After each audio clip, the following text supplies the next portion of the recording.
So site committee started out, we've added to it over the last couple of months, but we've got myself as the chairman, Chris Attell, Margaret Jabor David, Craig Calhoun, and Nader were added over the last couple of months. The way that the committee's been going, we need help, so we added a couple more people. Emil, Father David, and Zane Cole, who is with JLL Properties. He's our real estate arm.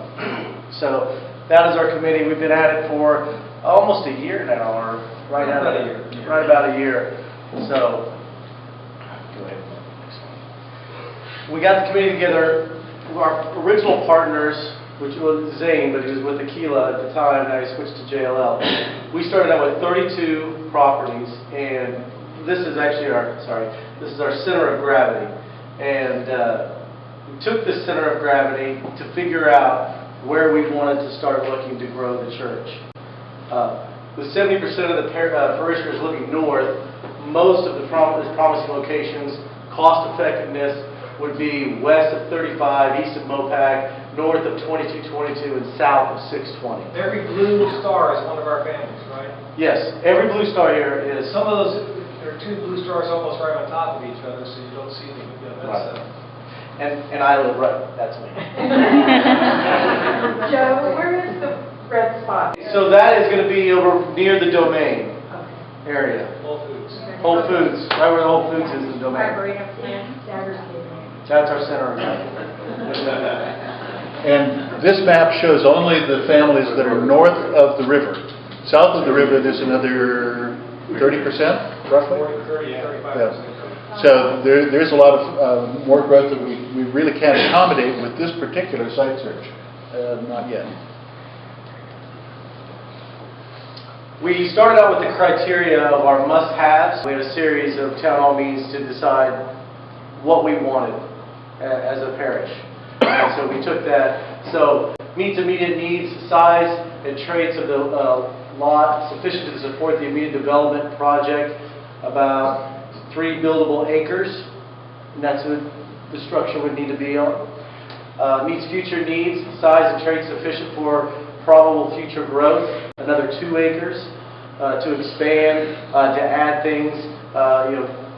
There was talk of adding possibly a school. You can always do that. It doesn't actually need to be there on site.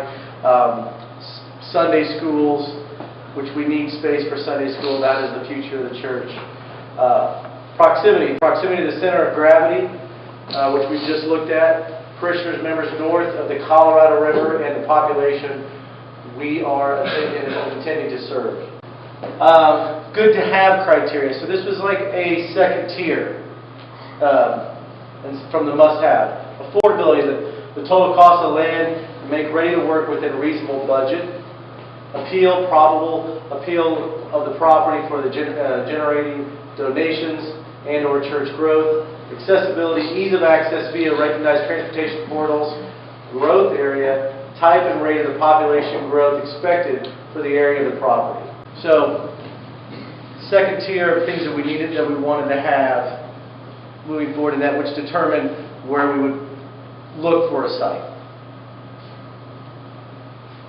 When you first start looking for property, you're kind of grabbing at anything that you can get for the most part that fits with the criteria. Then you take that and we've got to shrink it down based on what the property is, based on cost, the topography of it. Is it buildable? What's it going to cost to build on?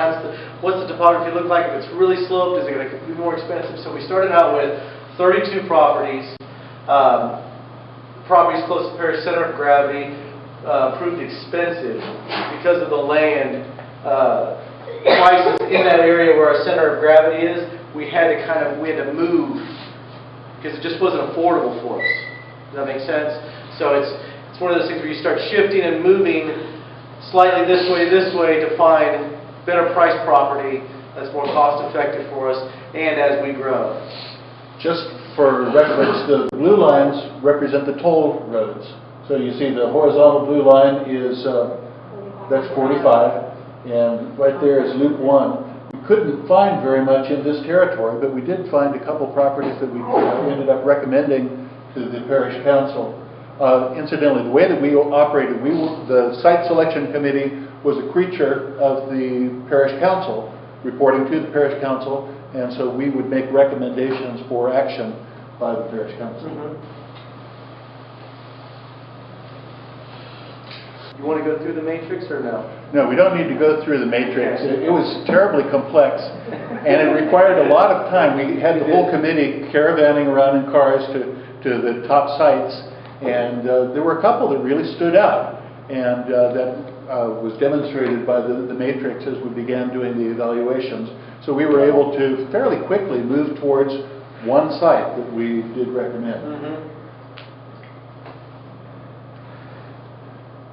Our initial site that we recommended is Merrill Town.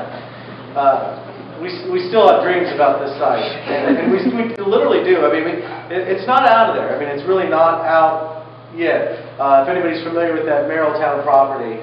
So, David, you only get one chance to make a lowball offer. And this is, David and I talked about this quite a bit. We have the same process of thinking. And if you don't ask, you're never going to know. So, we started out pretty low on that property. And they're out of our budget right now, out of our price range. So, Do you want to tell what the offer was? They want 1.2 million, and we offered 865,000. So it wasn't an insulting offer. They declined to respond to it. But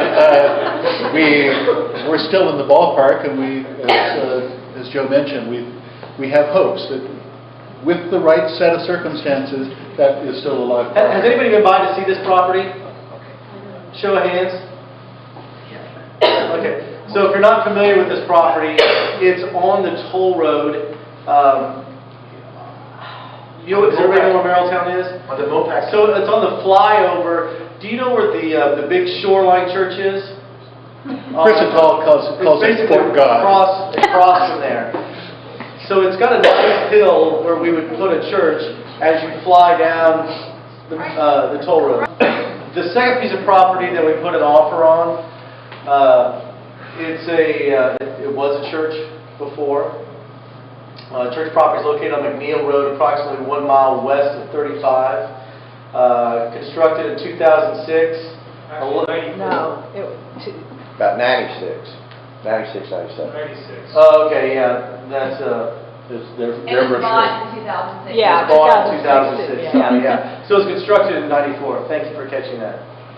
11,726 square feet, contains a kitchen, dining hall, incredible kitchen, dining hall and nursery, in addition to the sanctuary. Also on the property are 3 additional modular buildings for Sunday school. So right on this side of the church, you can see this one. On this side of the church are modular buildings for Sunday school. Granted, it does not have the Byzantine look of St. Elias, but this is a ready-to-go property, and it has incredible potential. If you go and walk the property and look at it, the potential of it really is. I mean, you can go there and say, wow, we could have a festival here. Oh, wow, we could do this here. Oh, wow, we could do that. I mean, you just start thinking, and you know what? We can add a dome later. How large is the property? 6 acres. Almost 7 acres. 7 acres. 6.5 acres. 6.5 acres. How big was the Merrill Town? 5. 5 acres. Just under 5. This property, they are wanting they're wanting close to $2 million. 2.2 million. 2.2 million for it. We offered a 1.5 for the property. So it's still out there in the market, and we're watching it. This was a conversation Deacon and I had one day on the phone when we were talking about the property. Every day is usually filled with conversations with either me and Zane, Father and myself, Emil and myself. It's a daily, for me it's a daily task. I mean, I know it is for everybody else, but and I usually start the day off with a phone call to Father at about 8:30 in the morning. So I never fall in love with anything I have to pay for. And that's what I told him one day when we were talking about the property, because everybody really liked it. And I said, we want it, but if you have to pay for it, I'm not going to fall in love with it. So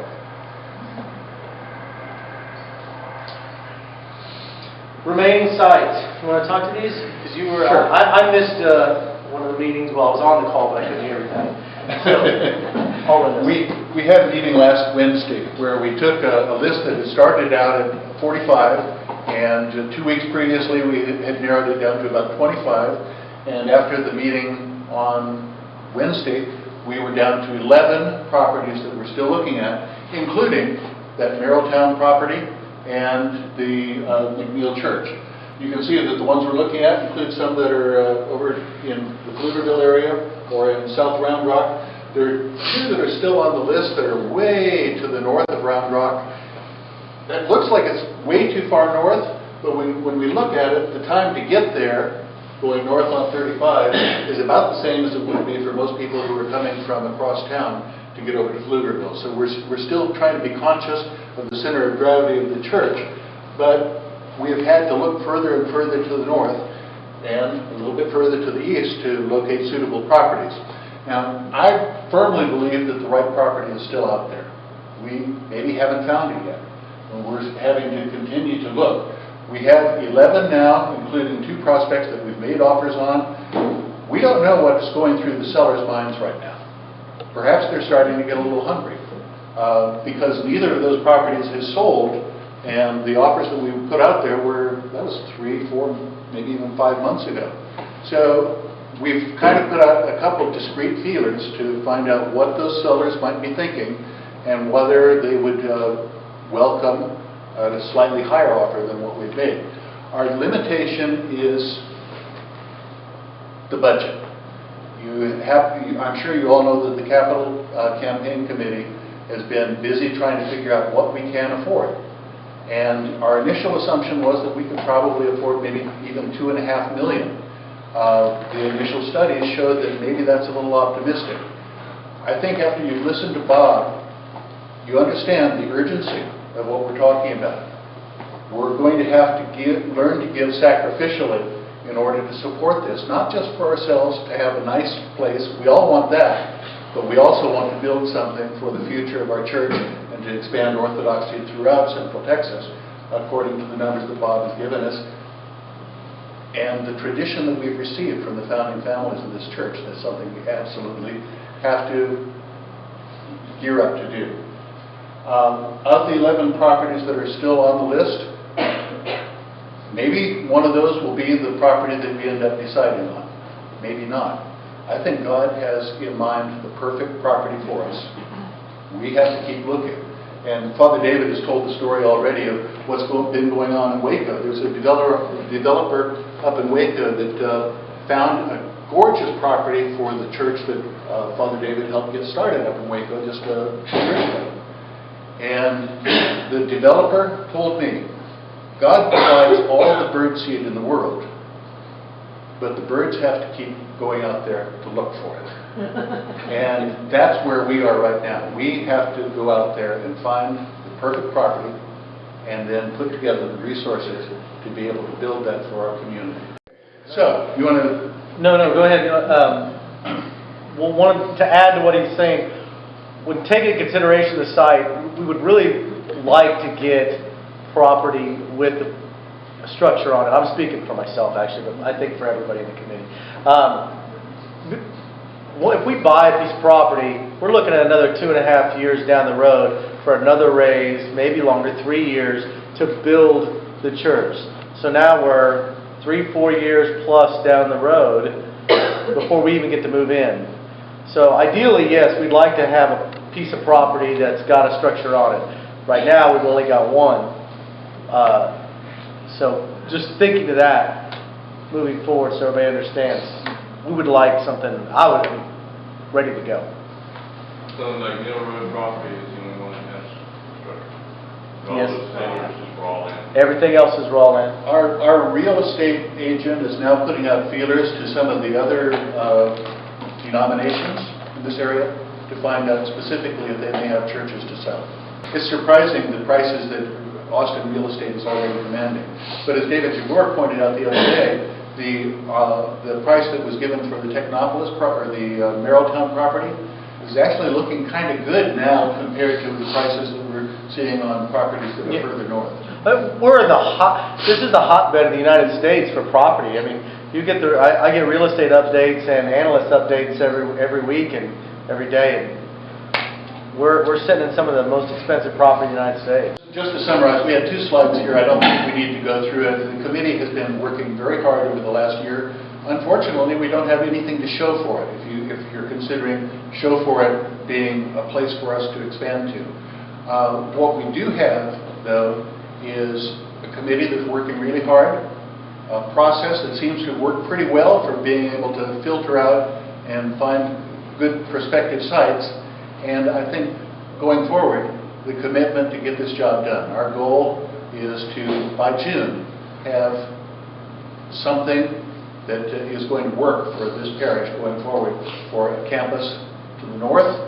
And then the site selection committee's business isn't completed at that point, because we will have to turn around and start looking south, because that will be the next direction that we go.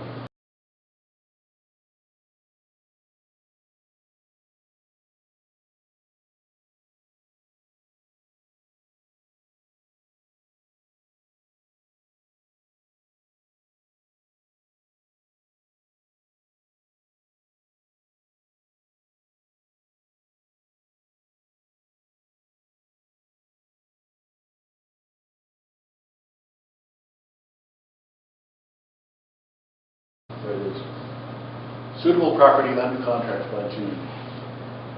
That's our goal.